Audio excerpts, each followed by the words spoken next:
Hi everyone, welcome to Pavani starts. ఈరోజు నేను chicken pickle చేశాను అనమాట. చాలా సింపుల్గా చాలా టేస్టీగా కుదిరింది. ఒకసారి ఈ వీడియో మొత్తం చూడండి, మీకే అర్థమవుతుంది.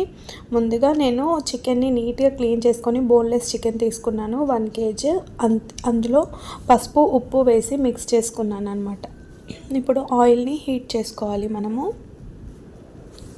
ఈ ఆయిల్ హీట్ అయిన తర్వాత మంచిగా మనం మ్యారినేట్ చేసుకున్న చికెన్ని ఇందులో వేసుకొని బాగా ఫ్రై చేసుకోవాలి. ఓపిక్గా చేసుకోవాలండి. చాలా టేస్టీగా మనకి ఈ చికెన్ పికిల్ అనేది రెడీ అయిపోతుంది.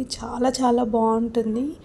ఎవరైనా చేసేయచ్చు, అంత ఈజీగా కూడా ఉంటుందన్నమాట. దీని ప్రాసెస్ కూడా పెద్ద లాంగ్ ప్రాసెస్ అయితే ఏం కాదు, చాలా సింపుల్ ప్రాసెస్. చూడండి, వీడియో మొత్తం చూస్తే మీకే అర్థమైపోతుంది. ఇంతే నా చికెన్ పికిల్ చేయడం ఇంత ఈజీగా అని అనుకుంటారు. అంత ఈజీగా మనం ఈ చికెన్ పికిల్ని ప్రిపేర్ చేసేసుకోవచ్చు. ముందుగా బాగా ఫ్రై చేస్తున్నాను అన్నమాట.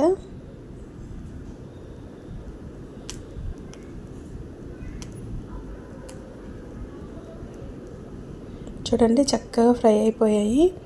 ఎంత బాగా ఫ్రై అయ్యాయో, కొంచెం రెడ్ కలర్లోకి రావాలన్నమాట.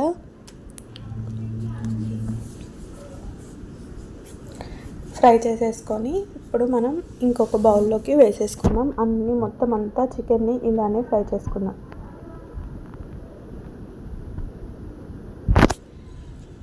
చూడండి, ఫ్రై అయిపోయాయి కదా మొత్తం అంతా చికెన్.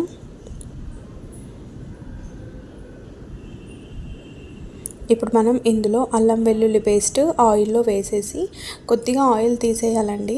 తీసేసి మనం దేంట్లో అయితే ఫ్రై చేసుకున్నామో అందులోనే అల్లం వెల్లుల్లి పేస్ట్ వేసేసాను నేను.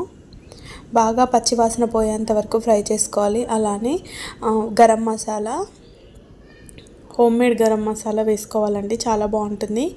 కారము, ఇవన్నీ మీరు టేస్ట్కి సరిపడా వేసేసుకోండి. నేనైతే కేజీకి కదా, కేజీకి చూసి వేస్తున్నాను. అలానే సాల్ట్, మొత్తం అన్నీ మిక్స్ చేసుకొని చక్కగా ఫ్రై చేసుకోవాలన్నమాట. ధనియా పౌడర్ కూడా వేసుకోవాలి.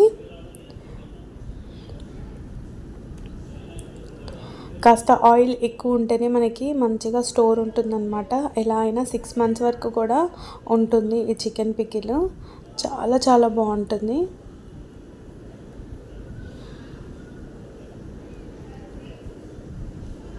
చూడండి, ఇలా చక్కగా ఫ్రై చేసుకున్న తర్వాత ధనియా పౌడర్ కూడా వేసేసి, కాస్త కొద్దిగా ఎక్కువ ఉంటేనే బాగుంటుందన్నమాట ధనియా పౌడర్. ఇప్పుడు ఇందులో మనం ముందుగా ఫ్రై చేసి పెట్టుకున్న చికెన్ మొత్తాన్ని వేసేసుకోవాలన్నమాట. వేసుకొని ఒక 1 minute మంచిగా మిక్స్ చేసుకోవాలి. చక్కగా మొత్తం అంతా మిక్స్ అయిపోయేలాగా మిక్స్ చేసుకోవాలని. అంతే అండి, చాలా simple and easy process. Chicken pickle అంటే చాలా పెద్ద ప్రాసెస్ అనుకుంటారు, ఏమీ ఉండదు. చూడండి, చక్కగా మనకి ఈ చికెన్ పికిల్ అనేది రెడీ అయిపోయింది. పూర్తిగా చల్లారిన తర్వాత 2 నిమ్మకాయలండి, 2 నిమ్మకాయలు తీసుకొని మంచిగా ఇందులో పిండుకోవడం, అంతే అండి. సర్వ్ చేసుకొని వేడి అన్నంలో తిని చూడండి ఎంత కమ్మగా ఉంటుందో. వీడియో నచ్చిందని నేను అనుకుంటున్నాను. వీడియో నచ్చినట్లయితే లైక్ చేయడం మాత్రం మర్చిపోవద్దు. బాయ్.